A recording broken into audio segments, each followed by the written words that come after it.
Sasho sangena thina singalala endleleni nanazi indaba ze1KZN TV ehamba phambili namuhla. Kubhungwe ngobudlelwane bomasipala nabatshali izimali. Kugencwe kwabulawa wesilisa eMtubatuba. Kanti Samu ithi sazowagodla amandla. Linaba kaMbombosho omnyama indaba ze1KZN TV nifundele uphilano kaCebekhulu kamzimba umntwana uyakhuleka sanibonani. Ngqongqoshe umnyango wezokubusa ngokubambisana neindaba zomdabu kuleli uvele enkosini Hlabisa namuhla ube nenkulumo ngxoxo nosomabhizinisi ngenhloso yokubheka ukuthi umasipala nabatshali izimali bengagcina kanjani ukusebenzisana okugcina kudala amathuba emisebenzi nokuthuthukisa umnotho. Lokhu bekwenzeka eThekwini KwaZulu-Natal namuhla.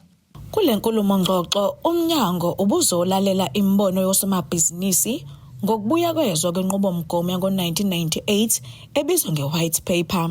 Le nqubomgomo ithinta ukwakhiwa kwezinhlaka ezahlukene zokuthuthukisa kahulumeni wasekhaya okuhlanganisa phakathi nosomabhizinisi. Lesi sithangami-ke sanamhlanje sizolalela-ke imbono yosomabhizinisi abatshali izimali ukuthi hlobo luni likamasipala abalibona ukuthi lona okufuneka lube umphumela wokubuyekezwa kwe-White Paper on Local Government ukuze sibe nomasipala aba-fit for purpose, abakulungele ukwenza umsebenzi ozokwenza i-environment ilungele osomabhizinisi nabatshali izimali balethe umnotho omningi kudaleke namathuba omsebenzi kubantu baseNingizimu neAfrika ezweni lonke. uHlabisa uthi bayaqonda ukuthi umasipala kumele babe sesimeni esiphilayo nesisebenza kahle ukuheha abatshali izimali. Siyakholelwa ukuthi ukuze uhulumeni ezingeni likamasipala izifundazwe uzwelonke kumele abe nokubambisana nosomabhizinisi. Osomabhizinisi ukuze batshale imali yabo komasipala kumele omasipala kube ngabasebenzayo, abakwazi ukunikeza amanzi, abakwazi ukuqoqa indle, abakwazi ukugcina amadolobha ehlanzekile.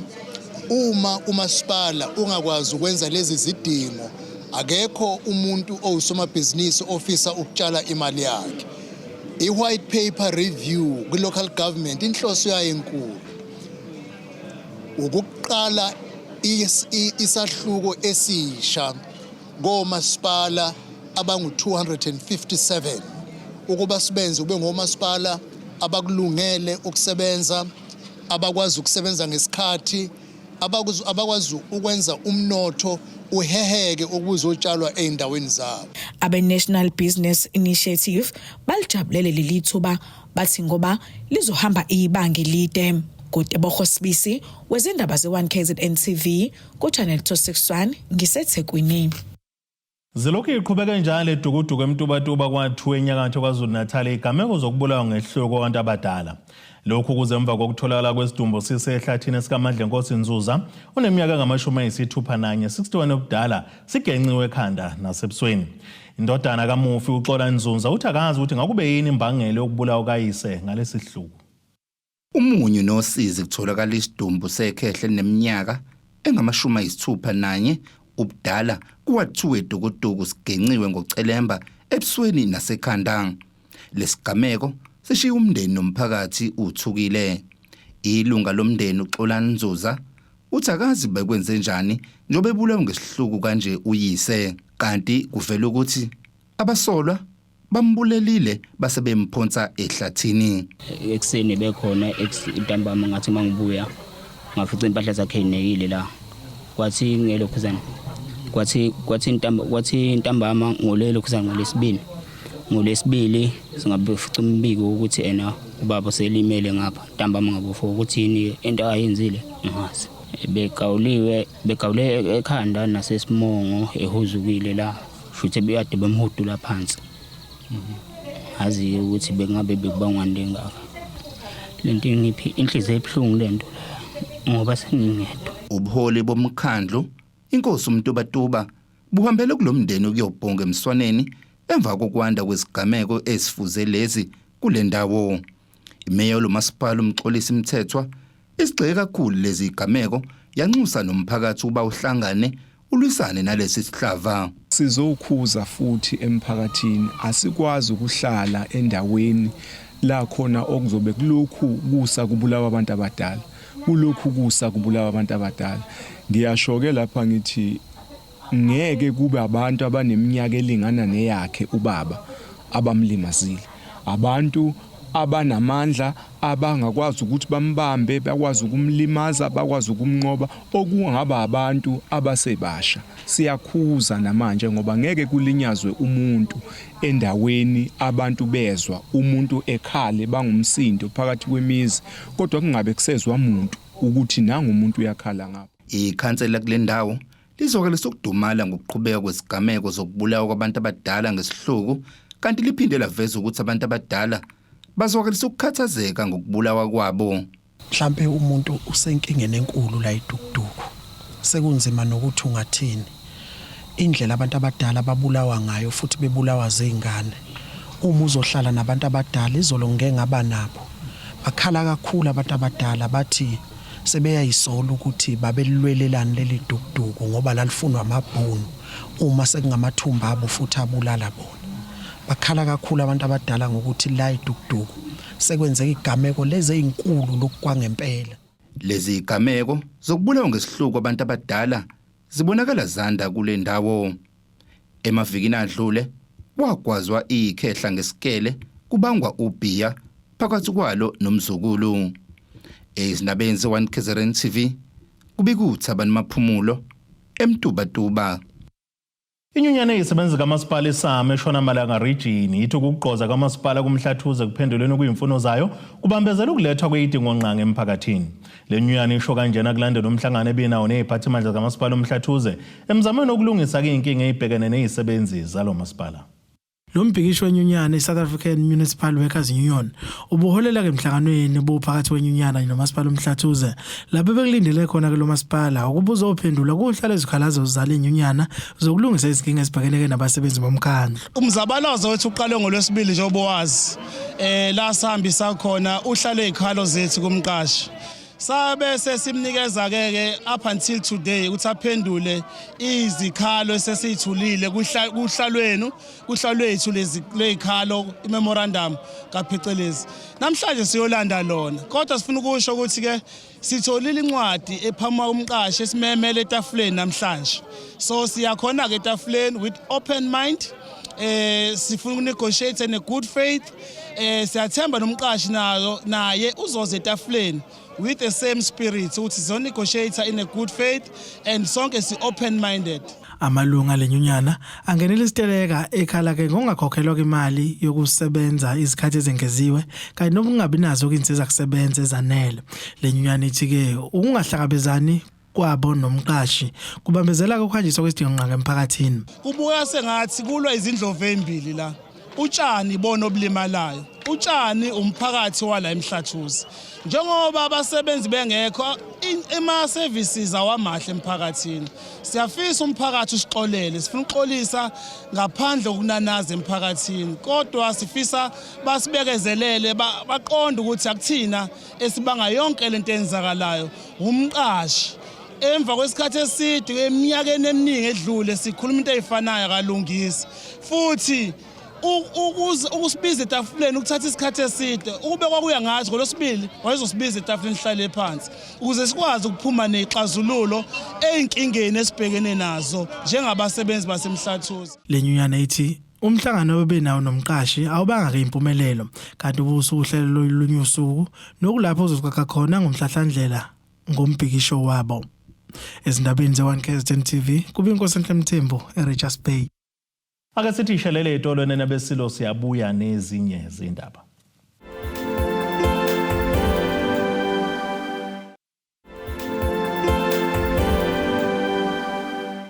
Asibonge siphinde sinamukele futhi kwindaba zethu ze-1 KZN TV.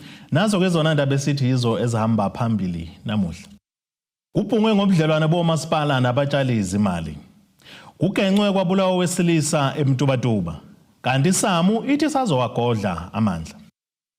Imeya kamasipala waseMhlathuze enyakatho nelikaMthaniya uXolani Ngwesi ube nesidlo sasekuseni nosomabhizinisi kanjalo nababambeke iqhaza ekutshalweni kwezimali ukuthuthukisa ingqalazinda ngaphansi kwalesi sifunda.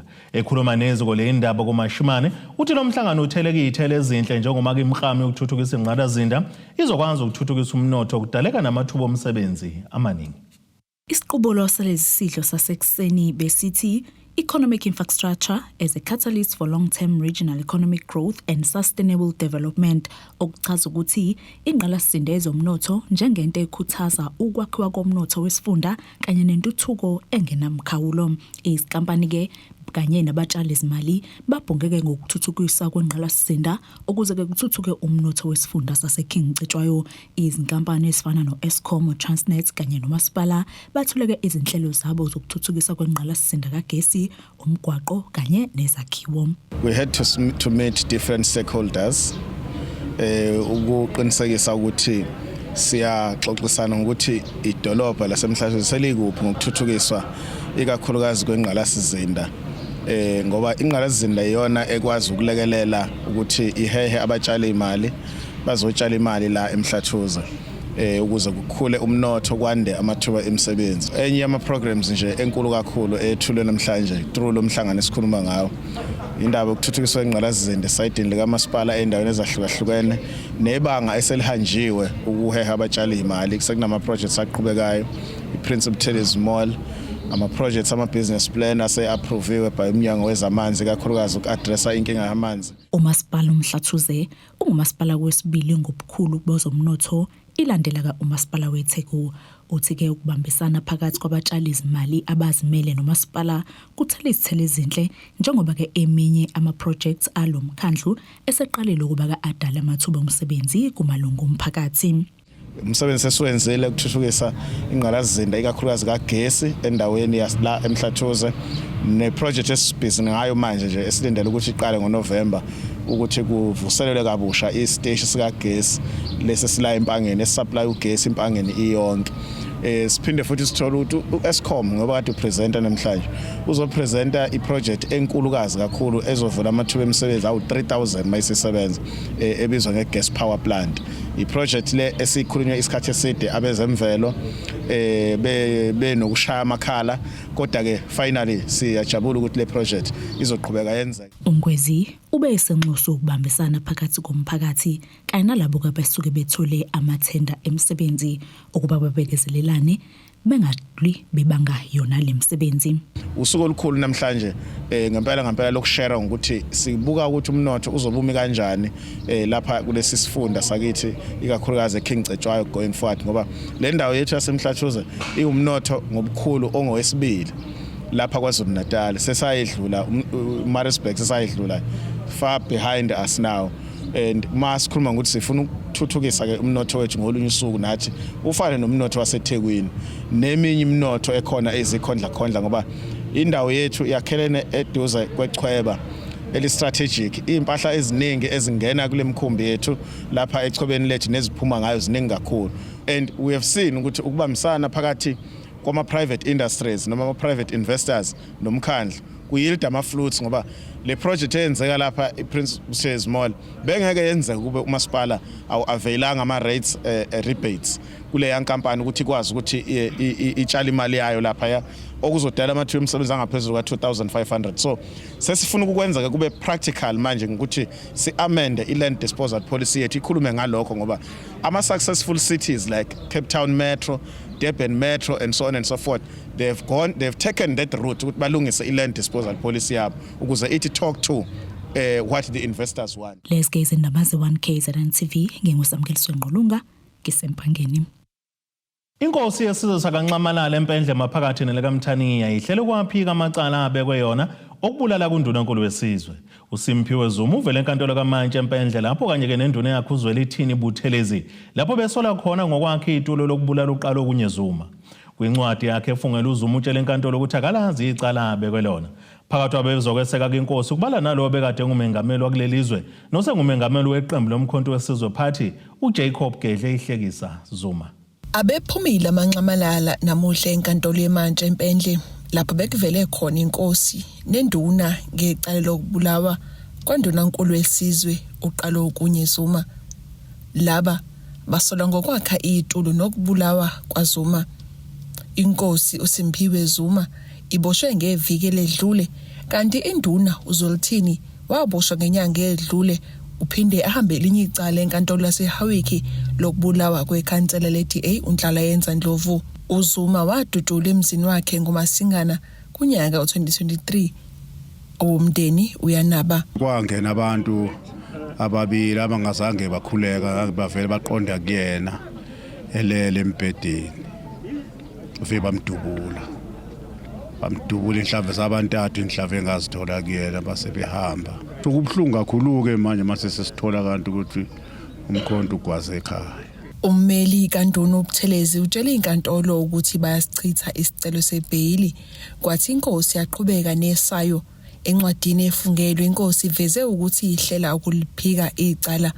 Umndeni osohlangothini likamufi uthi ushaqekile ngokuboshwa kwenkosi. Sihlobene nje kakhulu kodwa manje mase sesithola namhlanje sokukhuluma ukuqhamuka lokhu ukuthi manje kanti kwenzeke lokhu phatheka inkosi akusiphethe kahle impela. Ayeke into engayisho uma ngase ngikhulume kakhulu la kuzosuka mhlawumbe kuvumeni ozongena enkingi ngoba sibaza abantu bacabanga ngani kodwa inkantolo ezobonda yenza njalo. Abomndeni ohlangothini lwenkosi bathi imsulwa singasho nje umndeni ukuthi kusishaqise kakhulu okwenzekile kodwa ke sikholelwa ukuthi njengemithetho isho imithetho yaseSouth Africa ukuthi umuntu umsulwa kuze kusho inkantolo ukuthi unecala. Sakholelwa ukuthi inkosi yesizwe imsulwa. Okhulumela isizwe uthi abathandanga indlela okwaboshwa ngayo inkosi. Esikhala ngako nje indlela eboshwe ngayo okokuqala ngoba inkosi yaziwa la ihlala khona.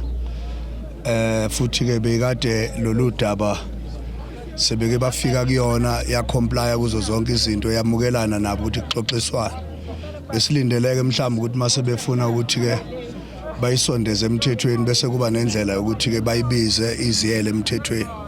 Yathathwa inkosi isemacaleni phambi kwesizwe okuthe masifika la ngelanga lokuqala sathola ukuthi abahlelile nokuthi mhlambe iboshelwana inkosi kwase kuyahlehla ke kwahlehleli namhlanje. Sidumele kakhulu ke njengesizwe ukuthi ke indlela okwenzeke ngayo akusiphathanga kahle neze kahle isizwe. Iloko ke singakusho njengesizwe. Icala lihlehlile ukuze umbuso uzophendula ke incwadi efungelwe yenkosi uZuma. Ezindabeni ze1KZN TV nguAyanda Dube ngisempendle. Kube injabulo yodwa kubafundi nothisha besikole samabanga aphansi eseDumisane emakhaya village iWooden Row Primary School empangeni enyakatho KwaZulu-Natal ngekathi kubenikelelwa ngegumbi lamakhompyutha phecelezi ngolasemzini computer lab angama-30 azosiza kakhulu abafundi kuba bekwazi ukusebenzisa ezobuchwepheshe. Lo msebenzi unikelelwe kuyinkampani efaka ku-internet ebizwa ngeNet99.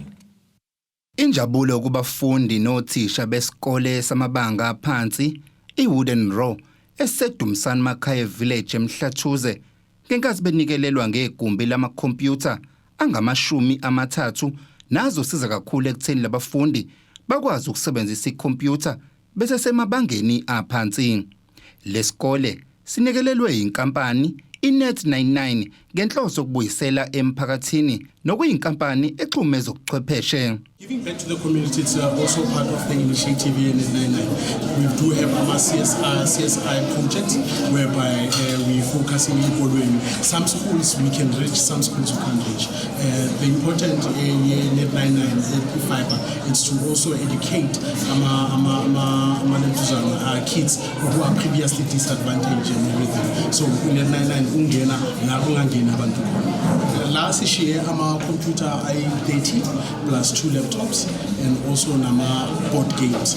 Board games such as chess, such as Monopoly, because those things zizosiza when it comes to robotics into ezinjalo kanje. So the whole aim of CNN and police is to ensure ukuthi there are certain students that they don't know what computer is. So this is only going to help them and uplift them ukuthi baze bafike nabakumele bafinyelele. Isikhulu senkampani Dubu nokuyinkampani esebenzisana kakhulu neNet99 siveza ukuthi umsebenzi osemqoka ukusiza umphakathi kwezobuchwepheshe besimanje manje kanti futhi uveze nokuthi basazohambela nezinye izindawo ukusiza ngezokuxhumana kwesimanje manje esifundazweni iKwaZulu Natali. Namuhla hand over i-computer lab to isikole iWoodenboro ukuze ingane zikwazi ukuthi zifunde i-technology from e-primary futhi zikwazi ukuthi zibe ne-access ye-internet ngoba isikole sitholile nje i-internet namuhla. Ziningi indawo esazohambela kuzona ngoba u-99 ukhona e-KZN ngoba i-passion yethu ukuthi indawo zikwazi ukuxhumana ngesimanje nge-internet i-fiber ngoba iyona nesivinini esiphezulu, so ziningi indawo esafuna ukuthi sihambele kuzona. Sike senza ama-surveys abantu masifika besho ukuthi bayidinga ngisho abangayazi bayibona ivalue yayo mase isikhona, so into esiyenzayo ileyo njengoba sazohambela indawo eningi. Abafundi balesikole samabanga aphansi bazwakalisa ukujabula kakhulu njengoba bezobe beqala ukusebenzisa ikhompyutha. Umphathi walenkampani esifundazweni KwaZulu Natali uthi baqasha abantu abaningi esifundazweni ngenhloso yokuletha ezokuxhumana ngezobuchwepheshe besimanje manje ukusiza intsha. Lesikole siphinde sahlomula i-internet yamahala nezosiza kakhulu othisha ukuze bakwazi ukufundisa ngendlela. Izindabeni ze-1KZN TV kubika uThabani Maphumulo eDumsani Makhaya Village. Ake siphinde sithi shalele etoreni nabesilo siyabuya nezinye izindaba.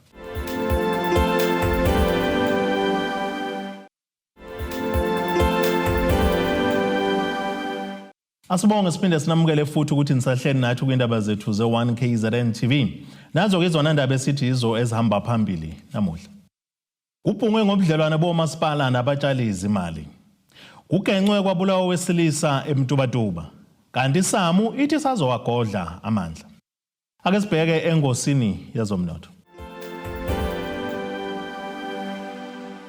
Iranda kuleli ngu-18.03 kuyidola laseMelika libe ngu-24.83 maliqhathaniswa nopondo waseBrithani libe ngu-20.78 kwi-euro yase-Europe. Intengo yegolide engu-$3,354.17 ounce, kuthi intengo engahluziwe ibe ngu-$76.70 umphongolo.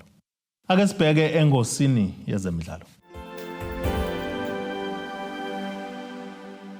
Umdlalo ngokudabuka ezweni laseMozambique uEdmilson Dove usebonge eKaizer Chiefs ngokumnika ithuba lokudlalela lamaqembu amakhulu eNingizimu Afrika kulandela ukuqinisekiswa kweindaba zokuthi uyalishiya leli qembu laseSoweto.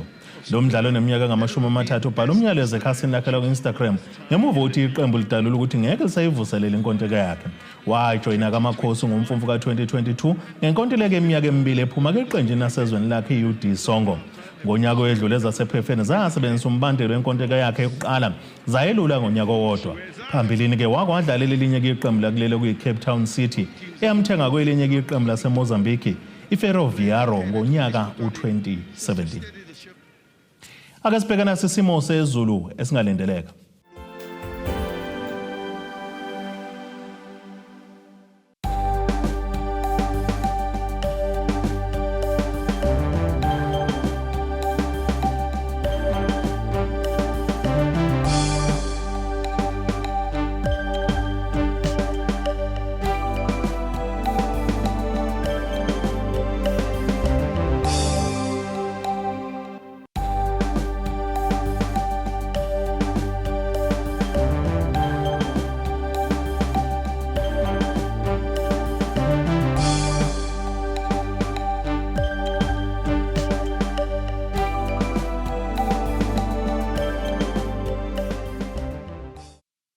Nina benyathe emnyama kandaba ejame ngomkhonto ophezulu komzimvubu. Amamponda ayisambu kehlelo kwamzimvu umntwana nethimba lonke leindaba.